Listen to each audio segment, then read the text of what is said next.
In a small German town, two companies grew side by side for decades. Their employees drank in the same bars, their children attended the same schools, and their factories shared the same skyline. But there was something unusual about that town. People didn't just talk about business, jobs, or soccer. They talked about a divide that seemed impossible to repair. A divide that ran through streets, families, and entire generations. On one side was Adidas, on the other was Puma. What makes this story remarkable is that the rivalry didn't begin between strangers competing for the same market. It began inside the same family. Behind two of the most famous sports brands on the planet was a story far deeper than advertising campaigns, multi-million-dollar endorsement deals, or battles for star athletes. It was the story of two brothers who worked together, built a successful company, and helped reshape the future of sports. For years, they appeared inseparable. They shared goals, knowledge, and an ambitious vision for what the future could become. Then, something changed. The partnership that had built an empire began to fracture. Quiet disagreements turned into resentment. Conversations became confrontations. Trust slowly disappeared. And when the break finally came, it didn't just destroy a company.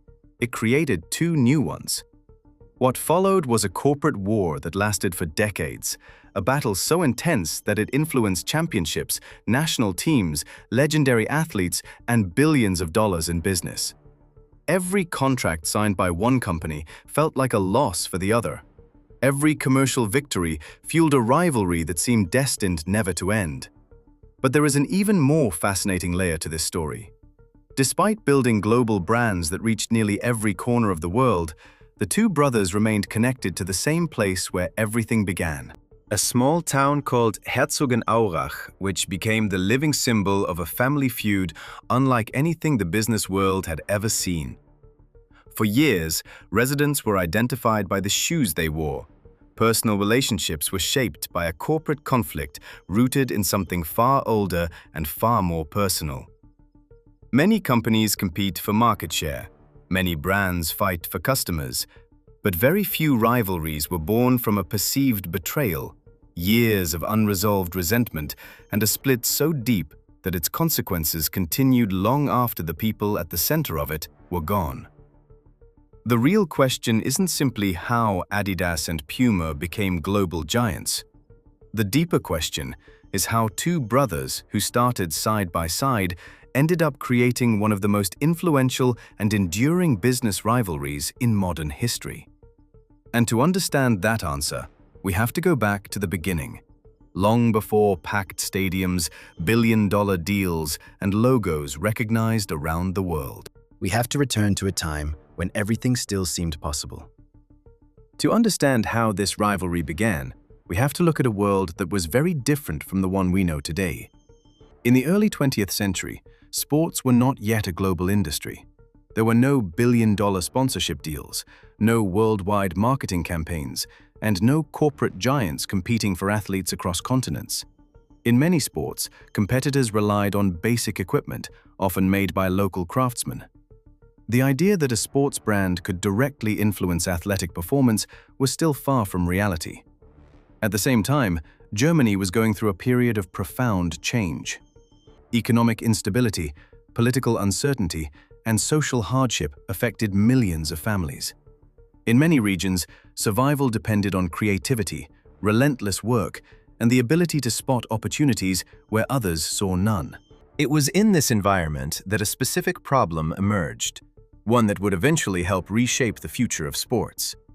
Athletes were training harder, competitions were becoming more organized, and performance standards were steadily rising. Yet the footwear available at the time often failed to keep up. Many competitors wore shoes that were heavy, uncomfortable, or poorly suited for their sport. The difference between winning and losing could come down to small details, but few manufacturers paid attention to that reality. While most people saw nothing more than a pair of shoes, a handful of individuals saw something else entirely. They saw a tool that could improve speed, comfort, stability, and performance. It was a simple idea, but it carried enormous potential. Whoever could build better products for athletes would have access to a market that was still largely untapped. That was the opportunity the Dassler brothers recognized.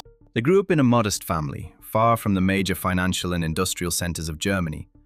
They had no vast resources and no powerful network of connections. What they did have was a rare combination of skills. One brother was deeply focused on product development and constant improvement. The other had a natural talent for business, sales, and expansion. Individually, both were capable. Together, they formed a partnership that seemed perfectly balanced. That combination allowed them to begin producing footwear designed specifically for athletes. The concept was straightforward but innovative. Instead of creating generic products for the mass market, they focused on understanding the needs of people who competed. Every detail mattered. Fit, weight, grip, durability, and comfort were treated as critical factors rather than afterthoughts. Gradually, the strategy began to work. Athletes who wore their shoes noticed real advantages. Word spread.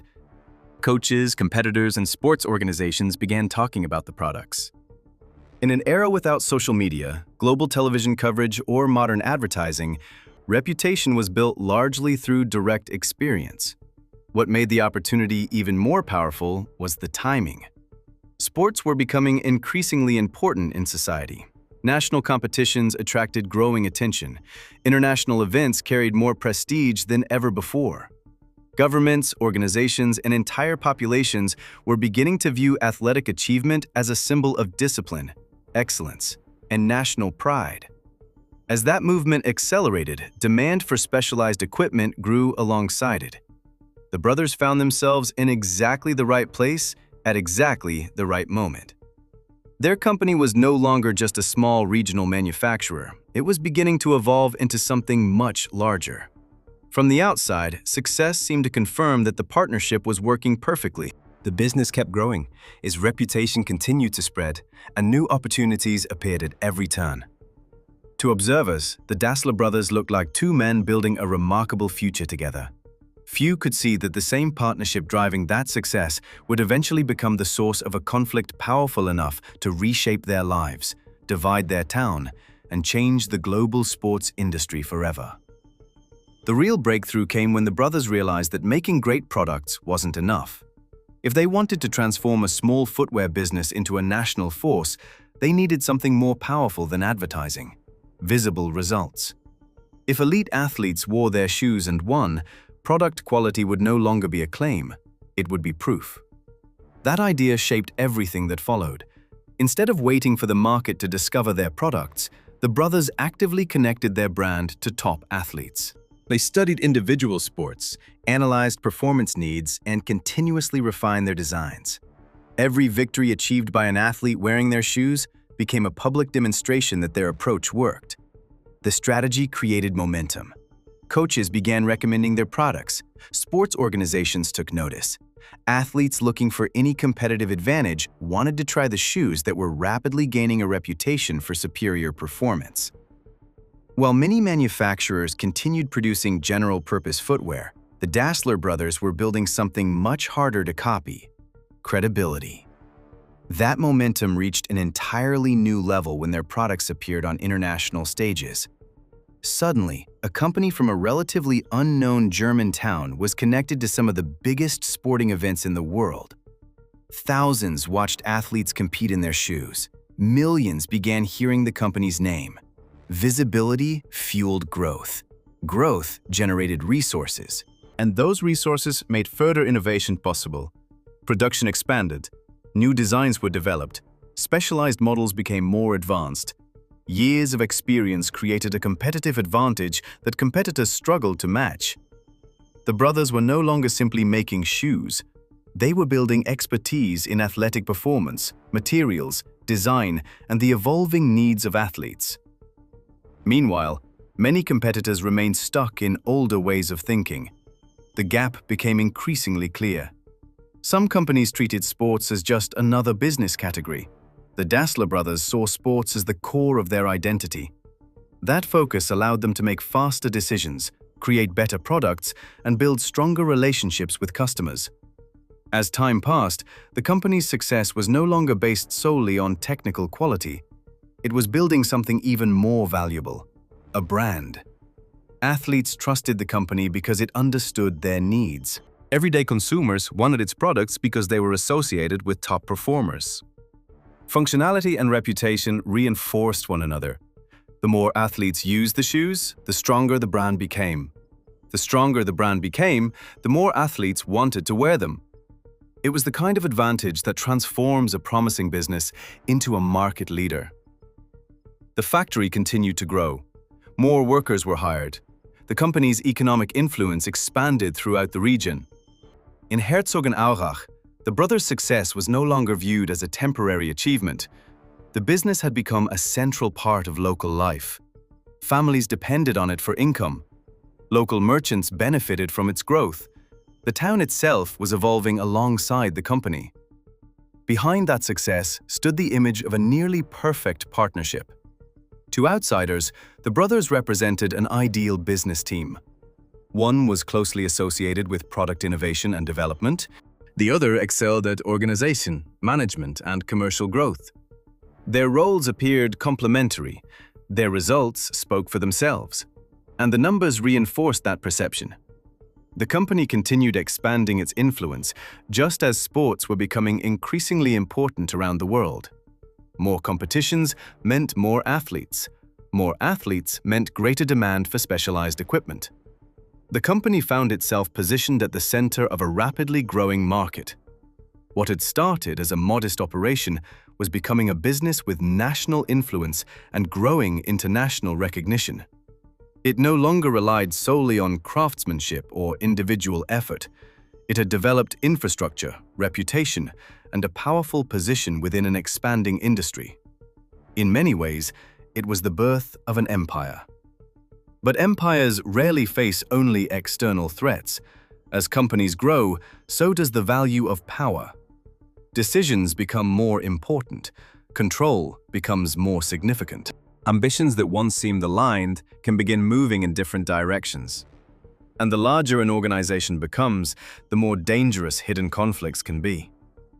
For years, extraordinary success concealed any signs of trouble. The company was thriving so visibly that few imagined anything could be wrong. Yet while it expanded into new markets and strengthened its position as one of the most influential forces in sports, silent tensions were beginning to emerge within the family itself. From the outside, everything looked perfect. Behind closed doors, however, the relationship that had built the empire was beginning to crack, and no amount of growth, market dominance, or financial success would be enough to hide those fractures forever. The problem didn't arrive all at once. There was no single meeting that shattered the partnership, no dramatic decision that instantly put everything at risk. Like many organizations that achieve extraordinary success, the first cracks appeared slowly, almost invisibly. And that is exactly what made them so dangerous. As the company expanded, so did its responsibilities. Decisions were no longer limited to designing and producing athletic footwear. They now affected employees, investments, expansion plans, and the long-term direction of the business. What had once been a workshop run by two brothers had evolved into a complex organization where every choice carried increasingly significant consequences. In that new reality, differences that had once complemented each other began creating friction. The brothers were still building the same company, but they were no longer envisioning the same future. One remained deeply focused on product innovation, technical performance, and relationships with athletes. The other looked at the business from a broader perspective, concentrating on operations, growth, and management. For years, those viewpoints had worked together. Now they were beginning to compete. Success, which had been the company's greatest strength, was also becoming a source of tension. When an organization is small, mistakes can be corrected quickly. When it becomes a market leader, every decision is scrutinized, defended, and challenged. The company's success created confidence, in some ways perhaps too much confidence. Not because the brothers believed they were invincible, but because their track record suggested that their instincts were better than almost anyone else's in the industry. And there were good reasons to believe that. For years, they had made the right calls. They had spotted opportunities before competitors did. They had built a respected brand. They had earned the trust of elite athletes. The results consistently reinforced the belief that they understood the market better than most. But the world around them was changing. Sports were becoming increasingly professionalized. New manufacturers were studying their success and learning from their methods. International markets were growing in importance. Consumer expectations were evolving. The strategies that had fueled their rise might not be enough to guarantee future dominance. Those shifts required constant adaptation. Inside the company, however, attention was increasingly consumed by another problem. Personal tensions began influencing business decisions. Disagreements that might once have been resolved quickly turned into long-term frustrations.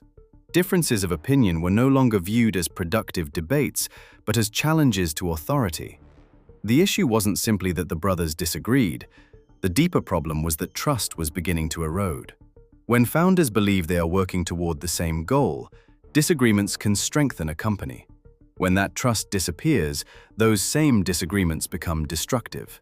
Decisions start being judged not by their value, but by who proposed them. Every internal victory feels like a defeat for someone else. Meanwhile, employees close to the brothers inevitably began noticing the shift. The business was still operating. Sales remained strong. The brand was still respected. From the outside, the empire looked untouched. Inside, however, loyalties were forming. Teams were taking sides. People increasingly identified with one brother or the other rather than with the company itself. It was a particularly dangerous situation because there was no obvious solution. Neither brother was incompetent. Neither had lost the skills that helped build the business. In fact, both remained essential to its success. And that was precisely why the conflict became so difficult to resolve. Each genuinely believed he was protecting the future of what they had built together. The problem was that their visions of that future were no longer the same. Over the years, many explanations would emerge regarding the exact cause of the split. Some pointed to family disputes. Others highlighted personality differences, accumulated resentment, or specific incidents during turbulent periods in German history. Countless theories would follow. What remains clear is that the distance between the brothers continued to grow until it reached a point where reconciliation became nearly impossible. And when that moment arrived, the empire faced an impossible choice. Staying together meant continuing inside a relationship defined by distrust. Separating meant dividing a company that had taken years to build. Neither option was ideal. Neither guaranteed stability. What appeared to be a private conflict between two brothers was about to trigger consequences far beyond their family. Because this was no ordinary business, it was the foundation upon which both men had built their identities, reputations, and futures. Once the split became inevitable, there would be no clean separation. The sports market, the employees, the customers, and even the town itself would be pulled into a battle that would transform former partners into the fiercest rivals in the industry. The empire they had built together still existed, but its final chapter was already being written. And from the collapse of that partnership would emerge two companies destined to compete for decades, locked in a rivalry that would permanently reshape the history of global sports. The split finally happened. After years of growing tension, the partnership that had transformed a small German factory into a powerhouse of the sports industry came to an end. The original company ceased to exist in the form the brothers had built together. The empire was divided. Employees were forced to choose sides. Suppliers had to decide who they would continue working with. Entire families found themselves caught in a conflict that had grown far beyond business. Out of that breakup came two new companies. Adi Dassler founded Adidas. Rudolf Dassler created Puma. What could have been the end of the story became the beginning of an entirely new war.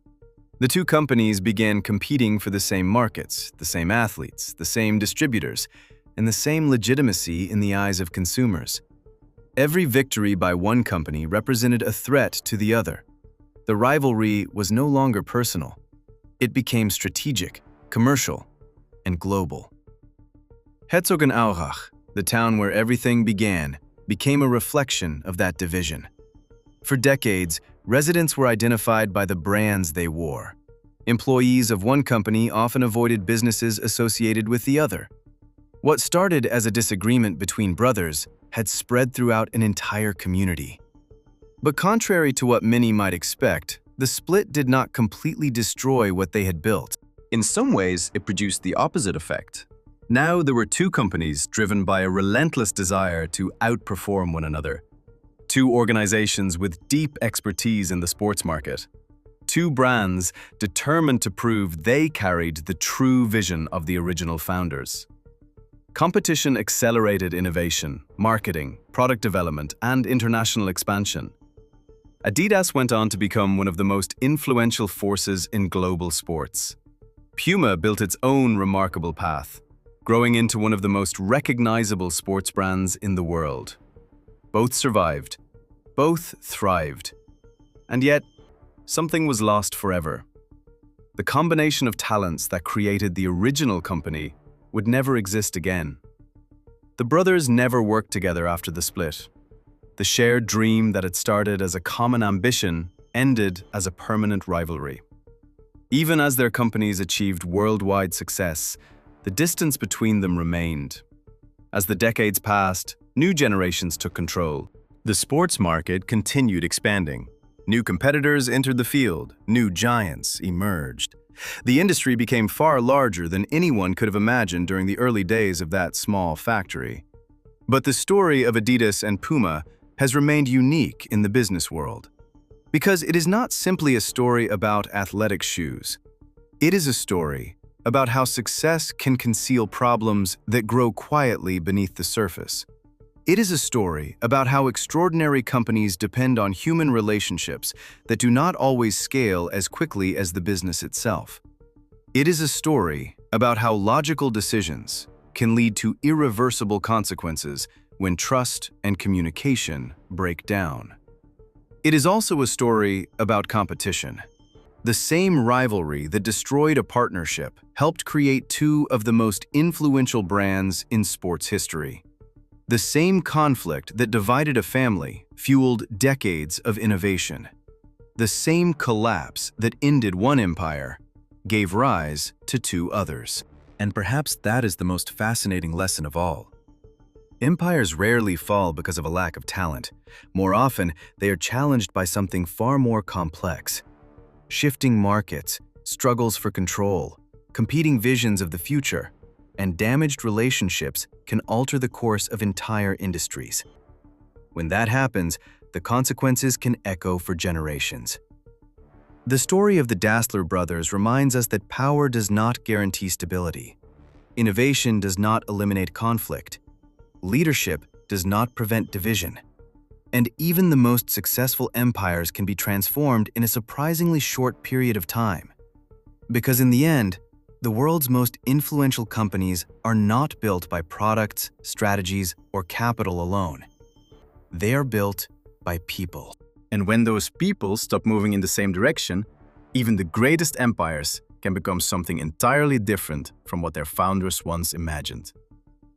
If you enjoy stories about power, innovation, rivalry, and the hidden forces behind the world's biggest companies, subscribe to Inside Tech Empires. And let us know in the comments which business rivalry you think changed history the most.